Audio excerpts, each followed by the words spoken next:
Good morning, everyone. In the series of accounting ratios lectures, we are continuing, and today we have turnover ratios. Turnover ratios को activity ratios के नाम से भी जाना जाता है. And remember, these are the ratios that are basically measuring the speed. Yes, you heard it right. The speed at which we are performing the activities in the business. Okay, and that can be anything. That can be the number of time working capital is being used effectively, the number of times stock is being consumed effectively and efficiently. So that is what it does. It establishes a relationship between such activities and their effect on the profits. So that is the reason when the ratios are higher, we consider them that the business is working efficiently, and that is the reason these ratios are also called as efficiency ratios.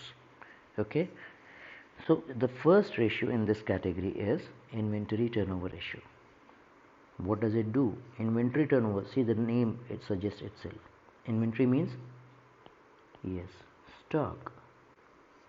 So it assesses the number of times stock is converted in revenue from operation. Revenue from operation means sale. Okay, कितनी बार आपने अपने stock को पूरी तरीके से बेच दिया, कितनी बार आपने अपने पूरे स्टॉक को टोटली रेवेन्यू फ्रॉम ऑपरेशन में कन्वर्ट कर डाला, उससे कितनी इनकम जनरेट होती. जितनी ज़्यादा बार आप बेच सकेंगे उतनी ज़्यादा इनकम होगी. That means it simply shows the relationship between the cost of revenue from operations and the average inventory. मतलब आपने उस सेल को अचीव करने के लिए टोटल एक्सपेंस कितना किया वो, और आपने स्टॉक कितना मेंटेन किया नॉर्मली ऑन एवरेज, उसके बीच में रेशियो एग्जामिन करता है कि क्या पैटर्न है. Cost of revenue from operations upon average inventory, this is the formula. Average inventory as the denominator is to be calculated like this: opening plus closing inventory, that is stock, upon 2. और cost of revenue from operation, इसको हम लोग popularly क्या बोलते थे class 11th में? COGS, that means cost of goods sold. Simple है, sales minus GP, या अगर लॉस है तो sales plus gross loss, otherwise opening stock plus purchases plus direct expenses minus closing stock. Okay, you do this and you get the cost of goods sold. और जैसा अभी बात हुई, ये फ्रीक्वेंसी पे काम करता है. How, what is the frequency of what? Conversion of stock into sales. जितना ज़्यादा होगा उतना बिजनेस के लिए अच्छा है, बिजनेस की लिक्विडिटी उतनी इम्प्रूव्ड रहती है. अदरवाइज negative situation में it is dangerous for the business. Okay, so this was inventory turnover ratio. Next is trade receivable turnover ratio. Now what does it do? trade receivable क्या होते हैं सबसे पहले तो ये जानिए. Trade receivables stands for debtors and BR both. ठीक है, पहले इस रेशियो को हम लोग डेटर्स टर्नओवर रेशियो बोलते थे. तब सिर्फ डेटर्स को कंसिडर किया जाता था, BR को इंक्लूड नहीं करते थे. लेकिन अब दैट इज़ बीइंग इंक्लूडेड. क्यों? क्योंकि क्रेडिट सेल्स जनरेट डेटर्स, इससे डेटर्स निकलते हैं और उससे क्या निकलता है? BR. ठीक है, तो ऑब्वियसली ये दोनों कंसिडर किए जाएंगे. और कितनी बार हम अपने ट्रेड रिसीवेबल्स को, मतलब डेटर्स और BR को हम कन्वर्ट कर पा रहे हैं कैश में, मतलब हम कितना प्रॉम्प्टली उनसे कलेक्शंस ले पा रहे हैं, अमाउंट रियलाइज कर पा रहे हैं. That is what this ratio does. Formula क्या है? Net credit sales upon average trade receivable. Credit sales आपको कैलकुलेट करने की ज़रूरत नहीं पड़ेगी अगर क्वेश्चन में रेडीमेड दी रहती है तो, नहीं तो obviously they will give the information to calculate. That can be easily done. और एवरेज ट्रेड रिसीवेबल कैसे निकलता है? Opening debtors in BR, closing debtors in BR. ये 4 इन्फॉर्मेशंस होंगी, 4 वैल्यूज़ होंगी, इनको चारों को ऐड कर दीजिए, divided by 2, you will get the average trade receivables. That's it. इसी पैटर्न पे we have trade payable turnover ratio. ये क्या करता है, ये रेशियो का रोल क्या है? It examines the pattern of payment, किस तरह से हम पेमेंट कर रहे हैं किसको, अपने ट्रेड पेबल को। And what are the trade payables? See this here, trade payable includes creditors and BP. ठीक है, तो क्रेडिटर और बीपी को इंक्लूड करते हुए, और इनकी शुरुआत कहाँ से होती है? Credit purchases gives rise to creditors, then comes BP। और एक बहुत सिंपल सी चीज़ है भाई, हमें अगर किसी के पैसे लौटाने हैं तो एक रीज़नेबल टाइम तक वी कैन डिले, लेकिन बियॉन्ड दैट नहीं कर सकते। बहुत जल्दी पेमेंट करेंगे तो हमारी वर्किंग कैपिटल कम होने के चांसेस है, बहुत ज़्यादा डिले करेंगे तो हमारे गुडविल पे नेगेटिव इफेक्ट पड़ेगा। So the lower ratio is not considered good, a very high ratio is also not considered good. We have to maintain a balance in this. Okay? अब बेटा होता क्या है कि ट्रेड पेबल टर्नओवर रेशियो और ऊपर जो अपने किया ट्रेड रिसीवेबल टर्नओवर रेशियो, इनसे ही कनेक्टेड हैं ये दो calculations. And what are these? एक है एवरेज कलेक्शन पीरियड, दूसरा है एवरेज पेमेंट पीरियड। कलेक्शन हम किससे करते हैं? डेटर्स से पैसे रिसीव करते हैं। पेमेंट हम किसको करते हैं? क्रेडिटर्स को पेमेंट करते हैं।